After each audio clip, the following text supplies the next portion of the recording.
so we can just have all the records of this. So thank you guys so much for joining us for Mindset Monday. And the only reason I'm going to do this is because we have people from other teams joining. We are now live on Facebook. So I'm Courtney. My co-hosts are Krista and Rachel. We talk every Monday on mindset, and we usually do a different topic every Monday. We do things from CBT, which is cognitive behavioral therapy, to managing difficult emotions, overcoming thought distortions, developing confidence.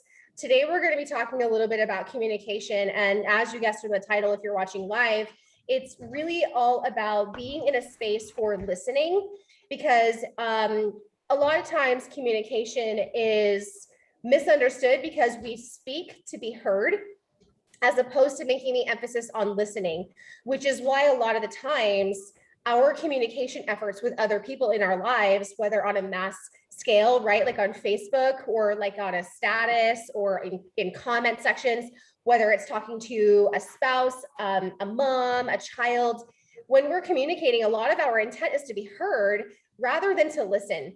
And when you become a good communicator is when you develop the true power to truly listen, not just to hear. So they're two very different things. Hearing things and listening to things are very, very different. I can hear when my child tells me that he's upset and sad and frustrated about something, but am I really truly listening to him when he tells me that? Because if I am, I'm hearing things besides just feeling words. I'm asking questions. I'm really attentive. It's what's called active listening. It's active listening for a reason, because it's something you are engaged in, whereas hearing is very passive.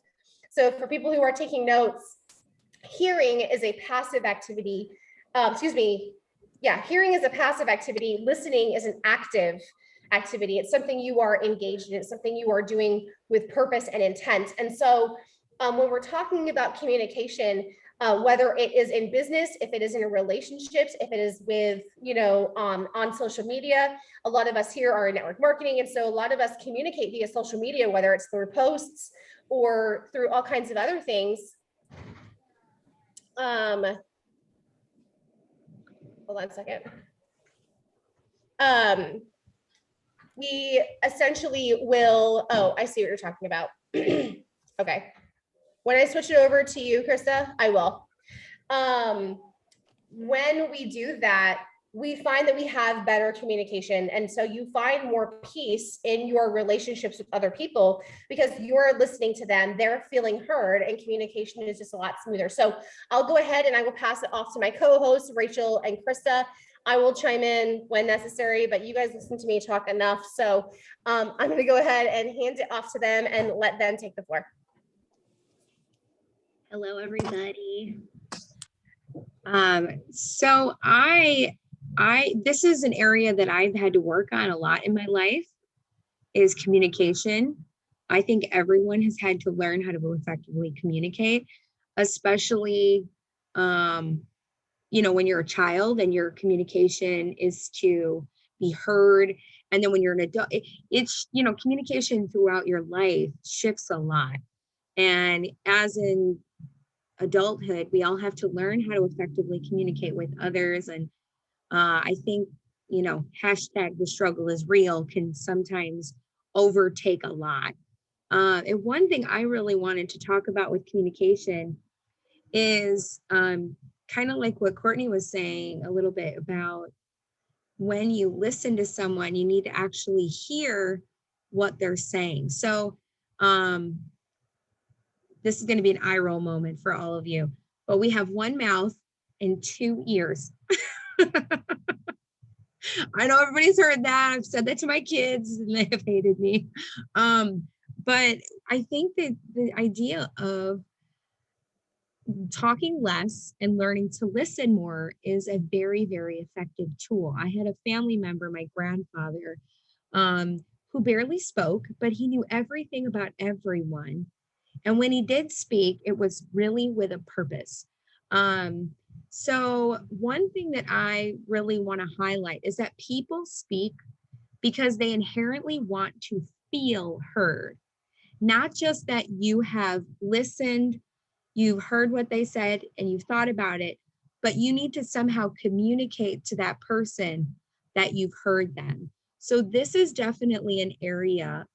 Last Monday, we had kind of went over, Courtney had mentioned the ego when we, like our own ego when we listen.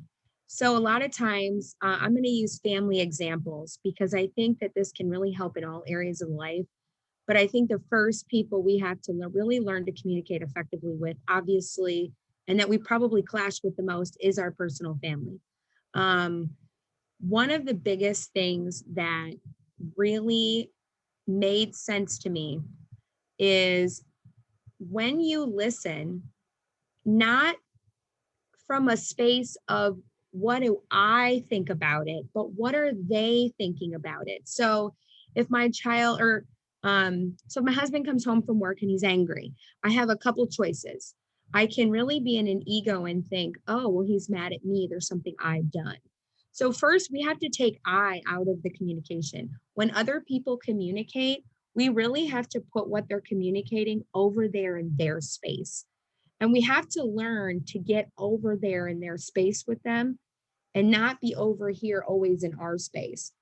Oh, well, that's annoying me. Oh, I don't want to hear it right now. Oh, when we take I out of hearing people, it really helps us to really hear what the person is communicating. So if my husband comes home frustrated from work, and he's deployed right now, so it's just a scenario, and I'm sure every spouse has come home frustrated from work or significant other. I can go, okay, first, this frustration, I don't own this frustration. This has nothing to do with me. This is not a choice I have personally made.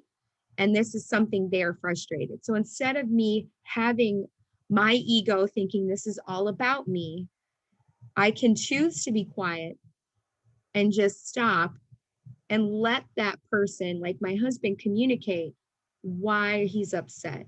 Or if you're dealing with somebody who's not a big communicator, I think just the idea of understanding that it's not all about you and it's really about what that person over there in their space is going through. If when you understand that, that really opens up a magnitude in communication because I think a lot of us get trapped in the I don't want to hear these kids complain. I don't want to hear this the dog barking. I don't want to hear, when we can stop thinking about everything negatively and take ourselves out, we then free up an open space. Like we're clearing the negative out, we're opening up a clear space, and it helps us to really hear people. When you're talking to someone and you're not hearing them and communicating that they've been heard, they're not going to want to continue to communicate to you. So if my husband comes home from work and I'm like, you know what, I don't want to hear about your rough day sitting at your desk. I've been running with these crazy kids all day. This is like a legitimate scenario. And I don't want to hear, and I can be rude and I can match his negativity. And then we're just going to have a blowout. And then the kids are going to go nuts. The dogs are going to go nuts.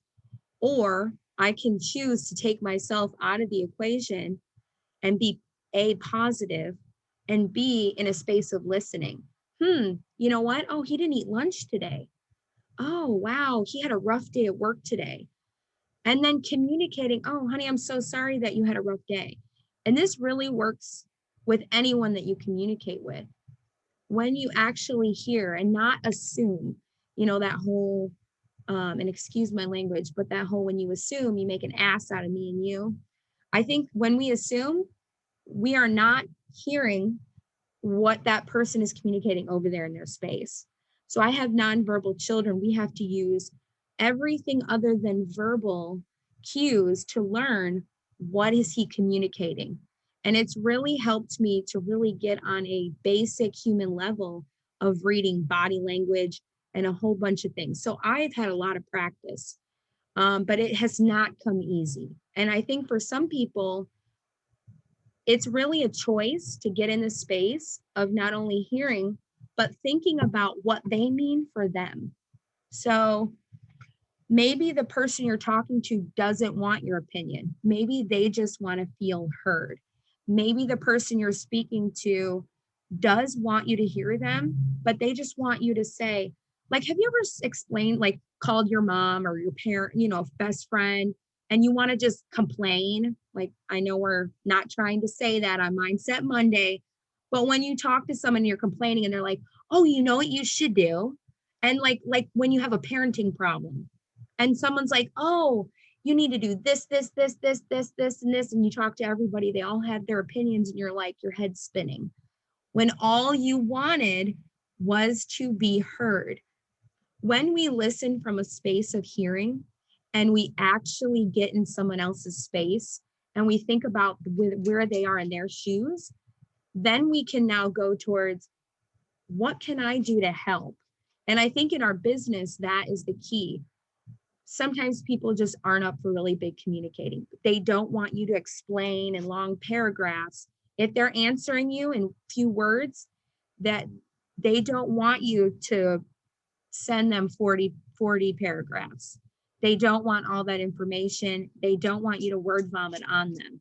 That at least I know. And I have not had as much experience as these other awesome ladies on, I'm sorry, my dog is scratching the door back there.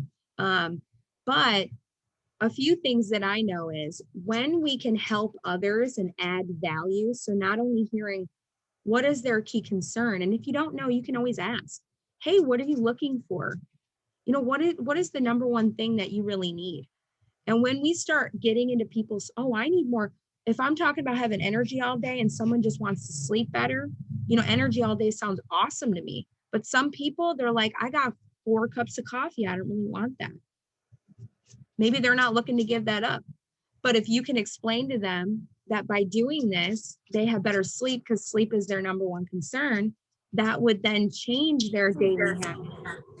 I think that would make a big difference. So when we hear from a space of wanting to hear the other person, caring and showing empathy, and when we don't know, asking, I really think that listening from a space of, I want to understand what your problem is. I want to add value. And if you don't want me to solve your problem, I'm always here. Like with our family, I'm here to listen. And sometimes that's all people need. There's a saying where they say, people don't always remember what you say, but they remember the way you make them feel. And if you make people feel heard, they will remember that when they come back later. Oh, well, you know what? Maybe I didn't want to try her product, but maybe in like 6 months when I get my stuff together and I'm ready, she at least cared enough to hear, and she didn't just write me off, trying to just word vomit all these paragraphs of info at me. So that's really all I got. That was really it for me. That was good, Rachel. I want to just elaborate. She pretty much covered everything, but and I know Courtney will probably elaborate even more on active listening. That's sort of what she's describing. We're in sync. Y'all don't even know. Active listening, that's more so on the therapy side of it, being present when people are talking.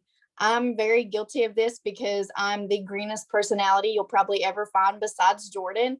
And I need information. So as people are talking to me, and you'll notice me even on Zooms, I'm very distracted. I'm like taking notes. I'm like putting sticky notes. I'm putting stuff in my phone. I'm typing it. Like I'm doing all the things, highlighting, and I'm not being present. I'm not actually listening and absorbing. So what do I have to do? I have to go back and watch and rewatch and rewatch. And I was telling Courtney earlier, reading in the Think Like a Monk book, I'm having to read it like 17 times because I'm too busy not actively taking it in. I'm doing it passively. I'm like, well, yeah, taking notes, and I'm not really internalizing what I'm reading. Same thing when people are speaking, especially on Zooms. I'm too busy doing other things. So we have to remember to remove those distractions when people are speaking, and it's something that we are wanting to understand. Just like she said, we need to understand what they want. We need to understand what are they trying to communicate with us, because it's not just something you can be talking to someone else on the phone and you're listening to a voice clip here and you're trying to, get your dog off of you and take care of your kids. You have to be actively listening in order to hear what they're trying to tell you. You want to understand, you actually have to participate in the conversation. It's not all about you. You don't have to answer right away. I'm very, very guilty of this. And you can like drop it in the chat if this is something you struggle with. When someone's talking, I'm already over here thinking, what am I going to say back?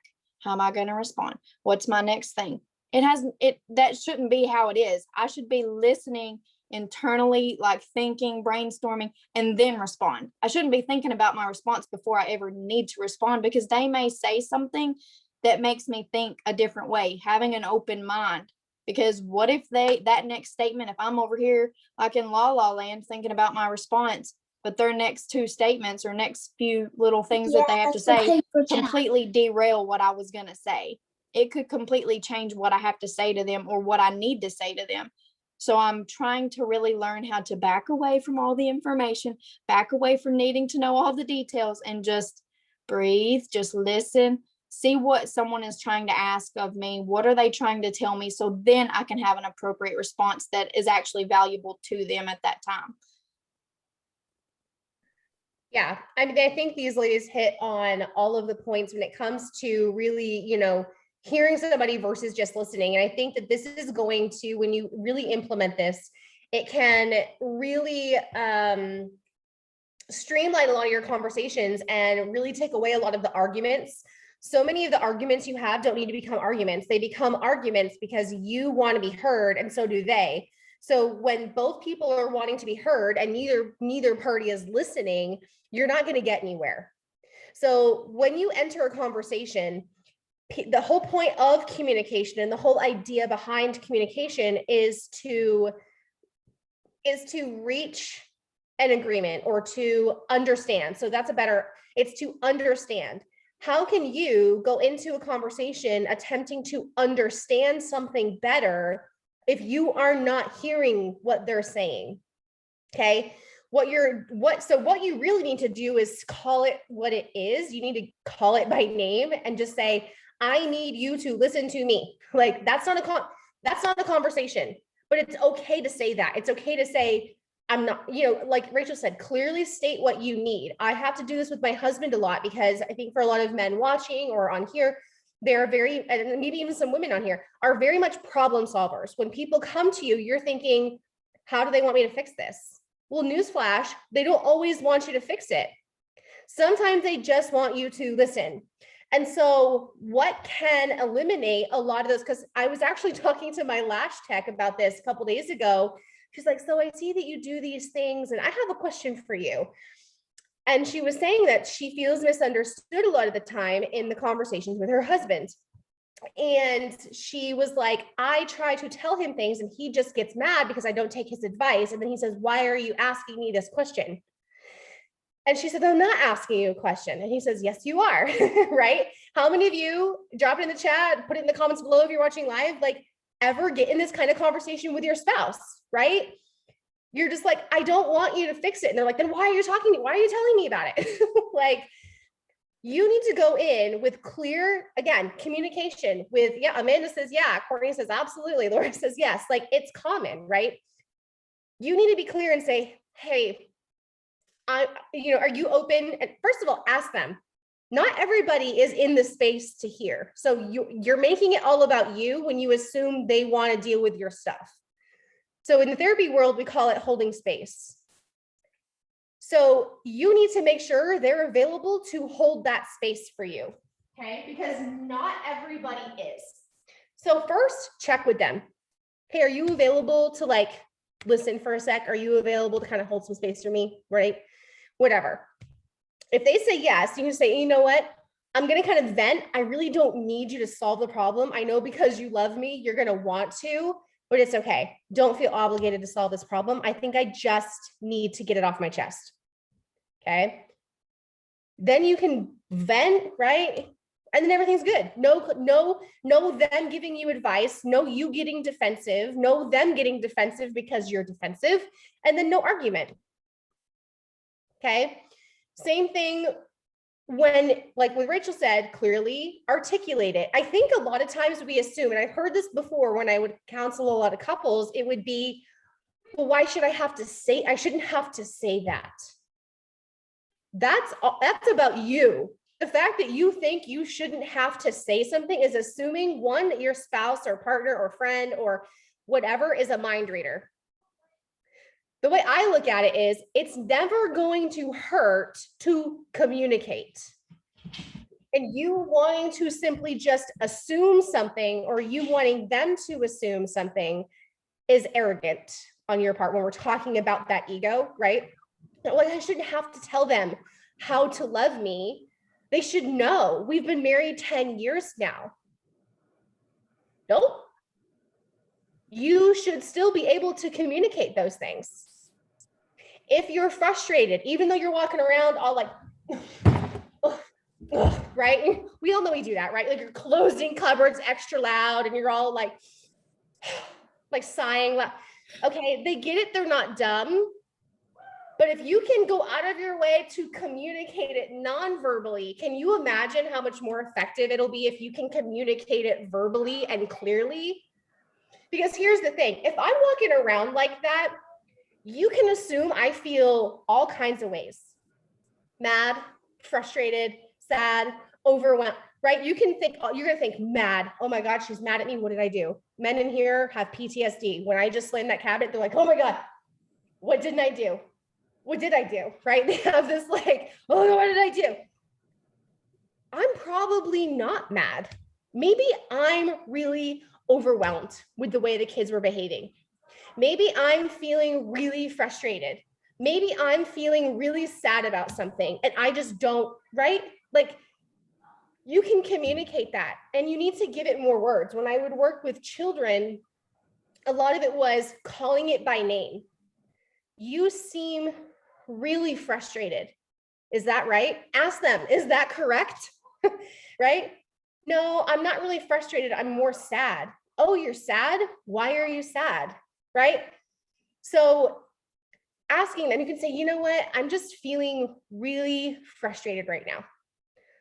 You know, I always tell people when you want to communicate something, first of all, never assume, always over communicate, always over communicate. They shouldn't just assume that they should know, right? It's not just like, you know, oh, I'm huffing and puffing around, or they did something, they should know that it ticks me off.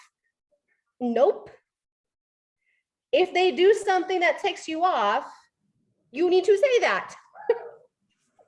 You know, you need to say, hey, you know what? And again, don't say when you did this, it made me mad. You know why? Because no one has the power to make you feel any type of way without your permission. So what you need to do is use I statements. And I'm going to give you some examples.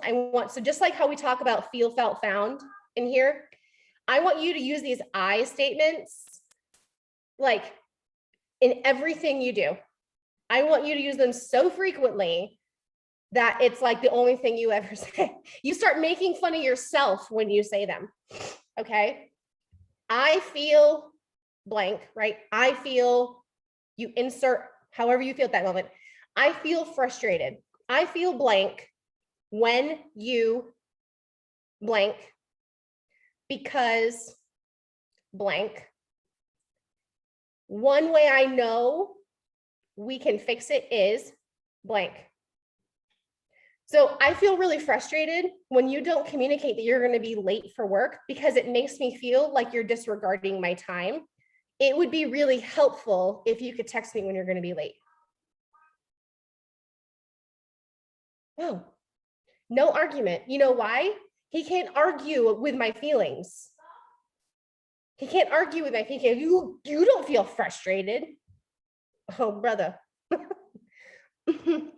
Right? But if you're like, you never, here's the thing, right? We talk about absolutes, right? We've talked about that a few weeks back, absolutes. You never, or I never know when you're going to be home. What is the very first thing they're going to do? Defend themselves. What are you talking about? I'm never home. What do you mean? I was home early the other day. Oh, great. You were home one day out of the week, but every other, right? So you can see how like the dynamic shifts. When I'm telling you what you do and that you never do it or that you always do it, the first thing the other person is going to do, right? Because you're not going into the conversation to listen, you're going into the conversation to be heard. And so when you do that, you're placing blame and you're making absolute statements. which puts the person on the defensive because now they're not going to hear you either. So you're not making space for hearing. You're making space for a lot of talking and a lot of defensiveness and inevitably an argument.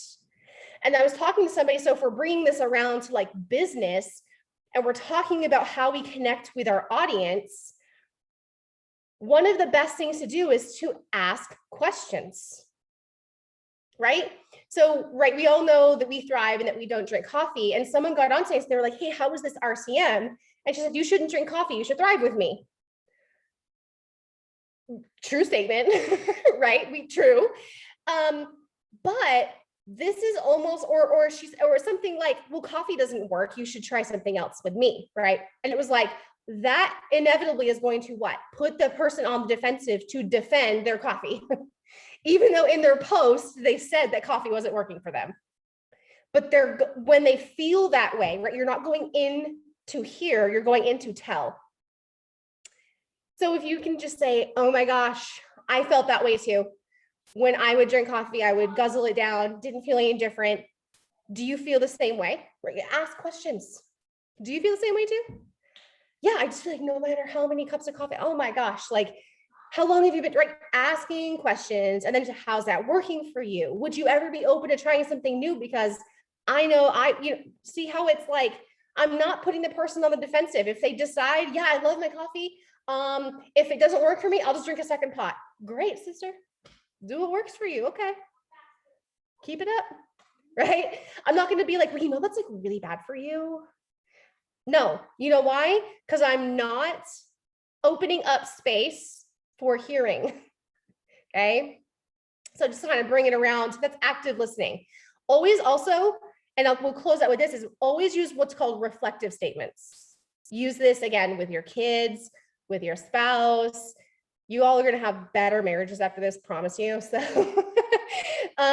with your spouse, with everybody around you, is when people articulate how they feel, or when people are telling you something and you're listening, active listening, reflect back what they say. It proves that you're listening. And if you hear incorrectly, they can correct you. Right? So I'll give you an example is Rachel can just be like, oh my gosh, so frustrated with my kids today. And they just weren't listening. And it was just so overwhelming. And then my husband called me and it was just so much, like I was on the Zoom and so blah, blah, blah, blah. Oh my gosh. So like you were super frustrated because the kids were just like not listening. It sounds like you had a really overwhelming day. Yeah.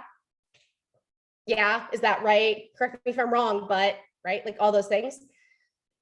Or she can just say, oh my God, the kids are so aggravating today. It's like, wow, you sound really overwhelmed. Take your best guess. If she didn't use a feeling word, take your best guess at how you would feel in that situation. Wow, you sound like really overwhelmed. Are you overwhelmed? No, I'm not really overwhelmed. I'm just frustrated. Yeah, you sound really frustrated. That would frustrate me too. Frustrated and overwhelmed are very different. And it's very important to delineate the two.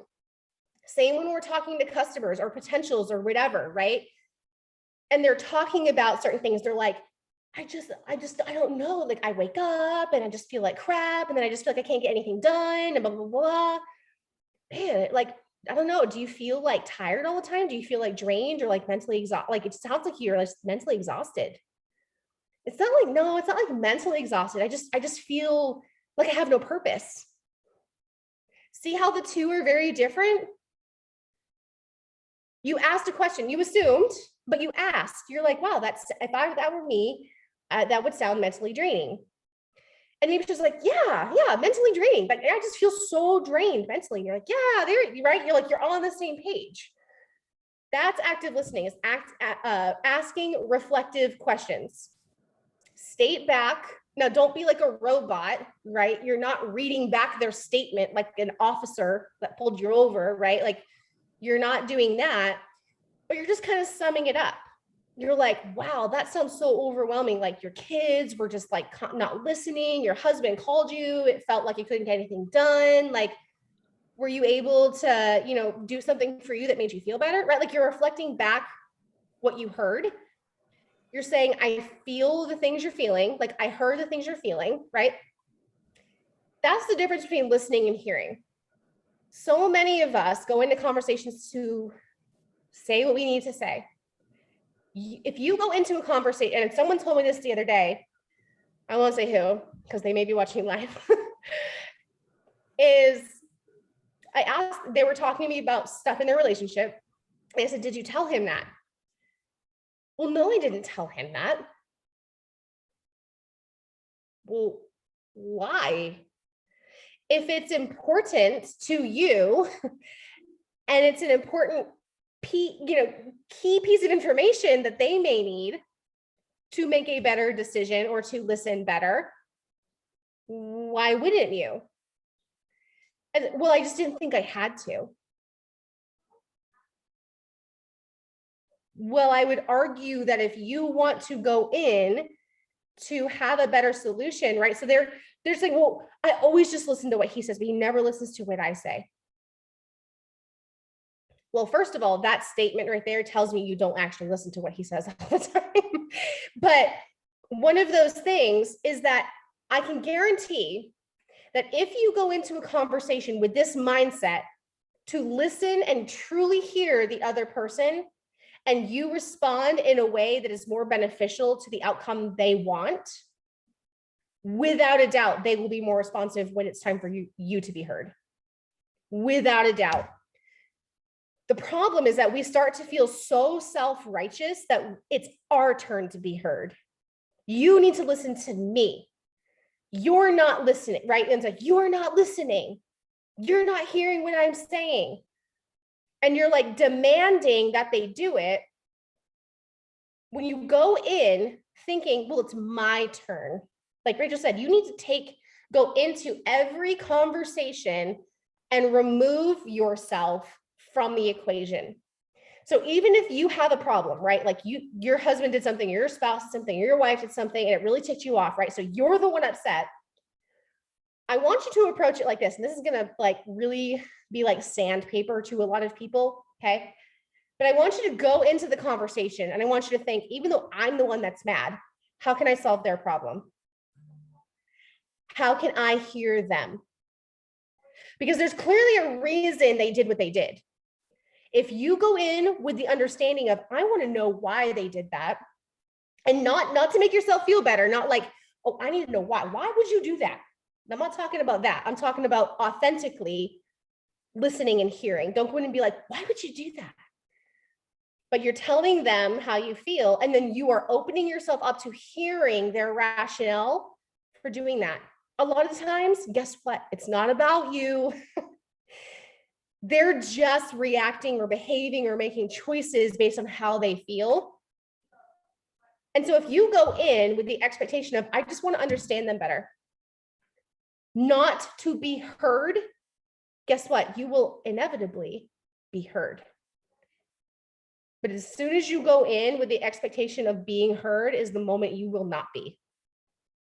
And neither will they. And it just creates this constant cycle of arguments. How many of you guys ever recycle the same conversation 2, 3, 4, 5 times?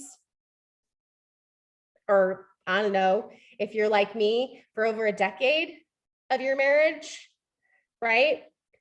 You're rehashing, Toby's like, yep. You're rehashing the same conversation you had from 10 years ago when you didn't unload the dishwasher appropriately, and it somehow leads back to this trauma they caused, right? Like, we all get it. Like, you're rehashing the same conversation. Why? Because you never truly find closure, because nobody is really hearing the other person.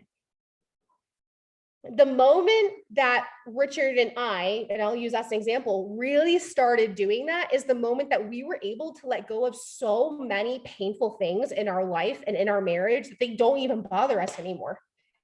I can think about them. I can talk about them. I can listen to them. We can talk about it. It literally doesn't bother me because we have actually found closure about it because we had those conversations.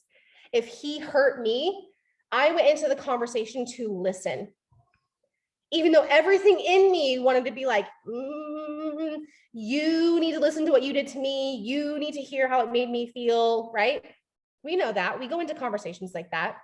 As the hurt person, you feel justified in that. But it's the moment I shut up and I told him how I felt, but I was like, I just want to hear. I was able to hear a lot of things that made sense. Maybe they didn't make sense, but I understood. And a lot of those things, he was then more open to hearing my feelings, how I felt about things moving forward, all that stuff, right? So I challenge you to do that. It's really going to be very hard at first because you're going to feel like you're always the one taking the high road, right? I know a lot of us in here are like, why am I always the one having to do that? Why am I always the one having to be the more mature one? Why am I, right? It's almost like, when can I be a really immature, whiny toddler, right? That's basically what we sound like. Like, when can I not control my feelings? When can I say whatever I want to without regard for anybody else? Never, never, because you're a mature adult who's on the road to self-actualization. Okay, so that answer is never. You will always take the high road. Always, always, always, okay? And through hearing people, you will then teach them and lead them to take the high road as well. And I can tell you that conversations will be so, so different. When I tell you that Richard and I haven't had an argument in years, I literally mean that, because they're all discussions now. They're all conversations. Can't remember the last time I had like a full argument with my friends. Alicia and I know this. We've cultivated really, really healthy communication over the last year and a half, to the point where we are able to discuss really hard things with each other without taking it personally. I want to hear her. She wants to hear me. We both feel heard, and voila. It's magic. Right? Yeah.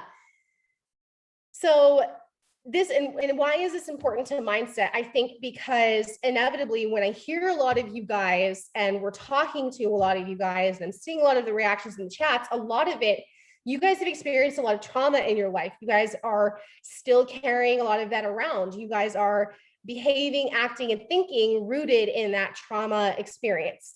That's natural. We're human, right? And communication is really like the vocal part of your trauma. How you communicate is the loud part, the audible part of the trauma you are still suffering with.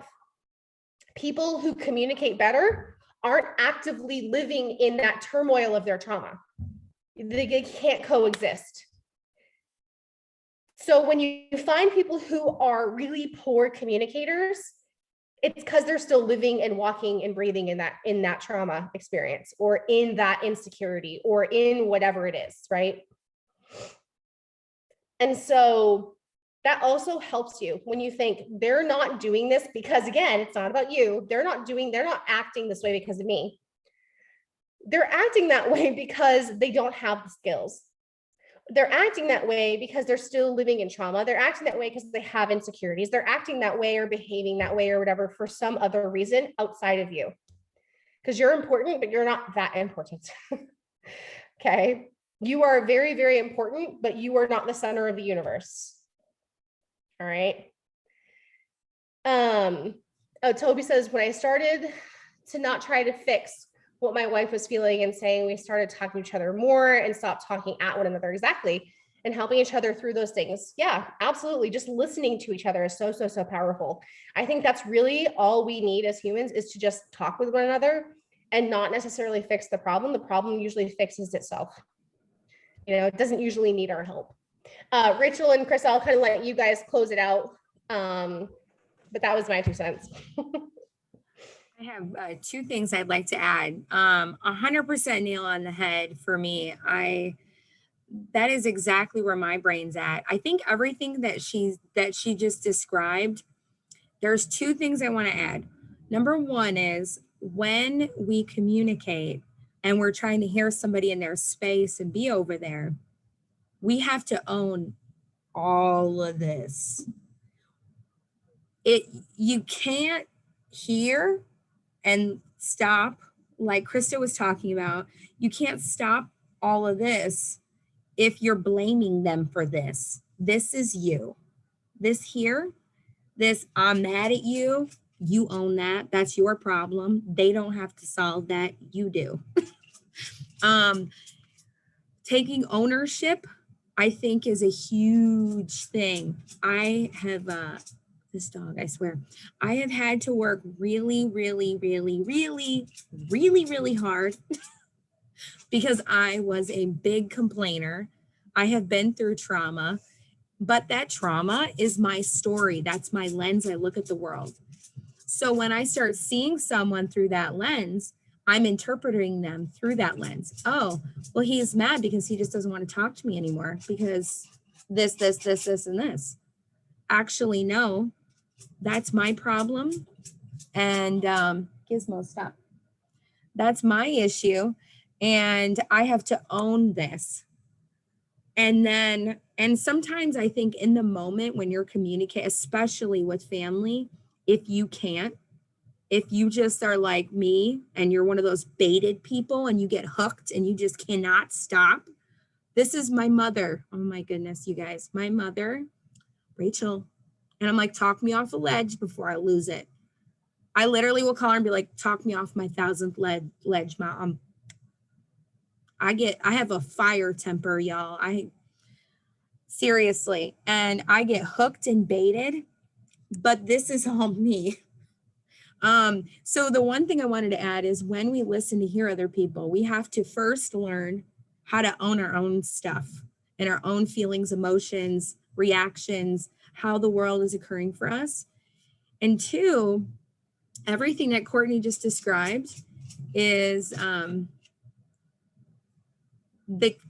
sum that up in a beautiful sentence, I would like to say, you can't change how you can't control the other person. You cannot control anyone you're communicating to. They will never communicate to you the way you want. However, when you communicate the way Courtney was just talking about, you can guide them to a different response. And you kind of can control a circumstance with your responses. So if you're looking for an argument, I know how to do that real easy. I'm a professional at arguments.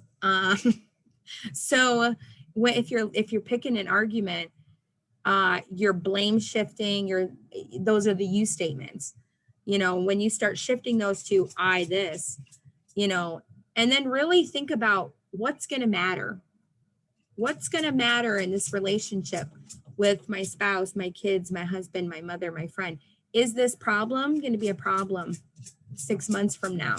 Is this something that needs to be communicated? Do I need closure on this? And if I do, to communicate, hey, can we? I think you need to ask. Not everybody is in your space when you want to communicate, and you need to really ask, can we talk about this? My husband and I, completely different people. My assumptions and his assumptions, completely different. It's taken us years just to learn how to have basic communication. I hate to even admit that out loud, but my assumptions and what I think is common sense in him, completely different. So we've had to learn how to also communicate, and we're definitely on our road to awesome communication. But, I think really just owning all of you and then thinking about what is this over there for them. And then like Courtney was talking about, that can really give a lot of power to the circumstance. So a lot of times we get so frustrated because we can't control the circumstance. At least that's me. I'm angry because my kids, they're not listening to me. Well, if that's not working, take it in. It doesn't work. So change it, shift it. It's all just info and it's all can be processed. Okay, this isn't working. Tomorrow I'm going to try this. And I think another note to this whole communication thing, when you first start communicating to people differently, everyone's going to have a problem with that. When you have been communicating one way to people and all of a sudden you go, honey, I really feel frustrated when you do that.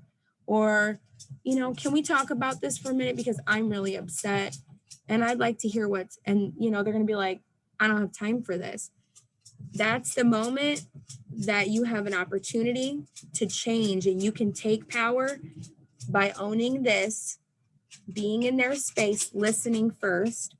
So that's really all I wanted to add, was that you own the power of a circumstance, not through your defense, but through owning your stuff, listening, and then you can guide the conversation with your responses, like Courtney mentioned.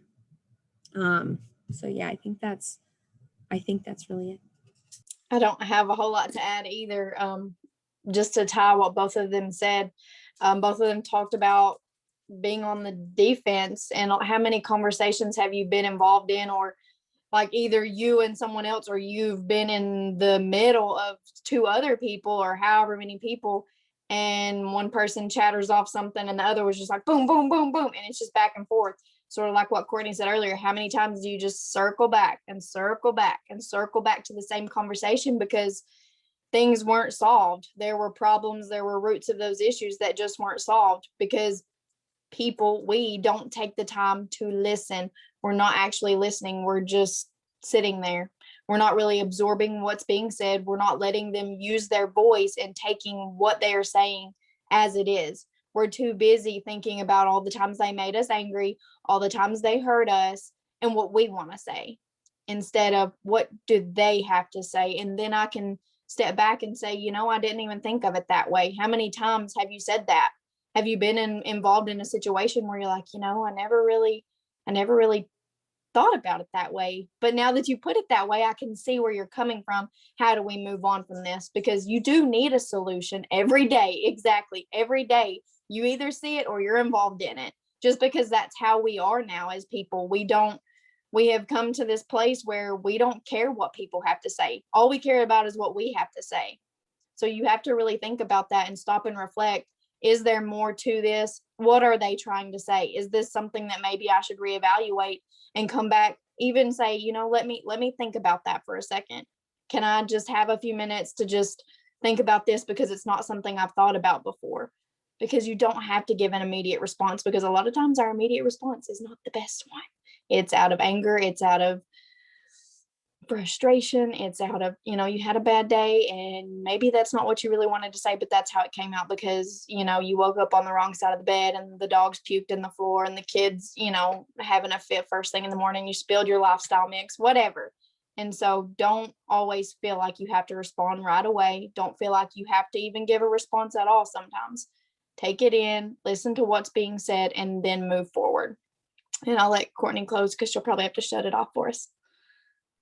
Yeah, no, that's it. Like if people keep giving me the floor back, like I'll just keep talking. So the floor can't be given to me to close because I'll just be like, and it will turn into like an all-day seminar. So I'll go ahead and close it out. Thank you everybody for hopping on. We have Inspiration Zoom after this. So I know people are watching live. You're not going to be having to do that. So I'll close it out off of Facebook and then we'll go ahead and log back in if you have time.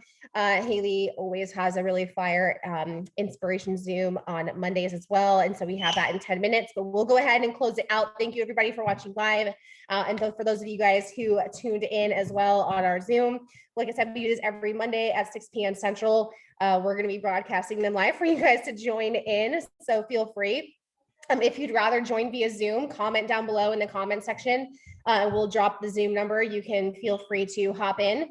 But just kind of thank you, everybody. We will go ahead, my team, and we will log back in 10 minutes for Miss Haley. Bye. Oh my gosh.